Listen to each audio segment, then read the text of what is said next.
Hey guys, what's up? It's Rygar the Destroyer, and today we're going to be taking a look at Spartan Athlon from Halo 5.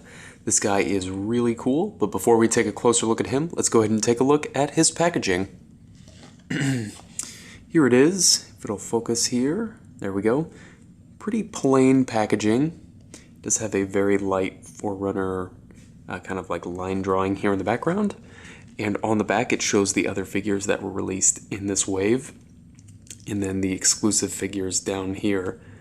One thing I really don't like about this is it doesn't say where they're exclusives to. I know that the Spartan Technician here is for Toys R Us, and I'm just going to make the assumption that one of these is Walgreens, but I'm not for sure 100% on that. I wish McFarlane would label those a little bit more, but that doesn't really matter too much. We're here for this figure. He stands, let's see here, about just above 5¼ inches tall. So pretty much right in scale. He doesn't look too small or anything next to the other figures. And I have to say that this guy looks amazing. He has so much pop on a shelf. The really, really dark gray black color next to that yellow looks amazing. It really pops off the shelf. So this guy has a ton of shelf appeal. And as far as accessories, he's got some pretty good ones here. First one is the Halo 5 assault rifle. And it does have a ton of paintwork on it, which I really like. The olive drab color, and then this tan, and then there's a white stripe running along the gun. And of course it does have a removable peg there. And it does fit in his hands. I've seen a lot of reviews complaining that he doesn't have a trigger finger, you know, oh, he can't hold his gun, he doesn't have a trigger finger. That's not true, he can totally hold his gun. I don't know what they're talking about. I mean, it doesn't look like he's firing it necessarily, like, you know, obviously his finger's not on the trigger, but, he's 5½, he's 5¼ inches tall, so it doesn't really matter. So I wouldn't listen too much to that complaint. And he also comes with a Magnum. Really nice accessory. I like to put this on his hip.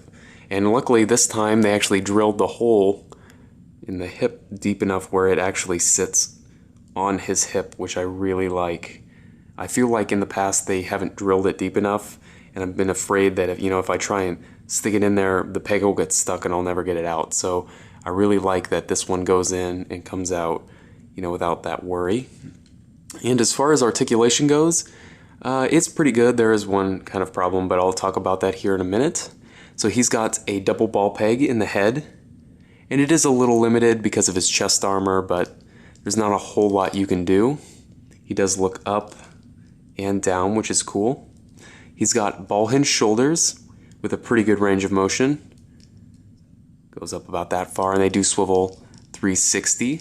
He's got ball hinged elbows, give them about 90 degrees. And they do swivel in the bicep and in the forearm.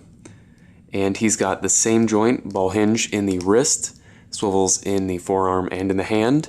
Doesn't give the greatest range of motion, but it's definitely enough to get pretty much every pose you want done. He does have what feels like a double ball peg in the chest. And I should mention that his chest piece is floating.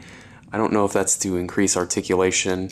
It doesn't really do anything, as far as I can see, to increase articulation, but he does crunch back and forward a little bit, and it does swivel, so that works well. He's got I'm assuming these are ball peg hips, just like the Halo 4 figures, and they don't really go forward. That's as far as they go forward without twisting the hip around. They actually go further back than they do forward. I wish they went that far forward. Just popped off there. So it is a ball peg. There we go. To get it into, I don't think that's a common problem. I think I just twisted it too much. So to get it forward into most like crouching poses, you have to swivel the hip there forward and then twist the knee around. So not optimal. I wish they, could add a little bit more range of motion here. I will say that it is very well hidden, but I wish they could have put a little bit more range of motion in there. He has ball hinge knees that swivel in the hip area, and then he's got ball hinge ankles that swivel in the shin and in the foot, and then he's got a ball peg in the toe. So he's pretty much got the full range of motion aside from the hips that we've come to expect from these Halo figures. I would say that even with the problems with the hips, this guy is a must-have just for the shelf appeal. He adds so much variety to a shelf just because of the, I don't know, the contrast between the colors in his armor. So definitely a figure I would say pick up. If you have any comments or questions, please leave them down in the comment section below, and I guess I'll see you later.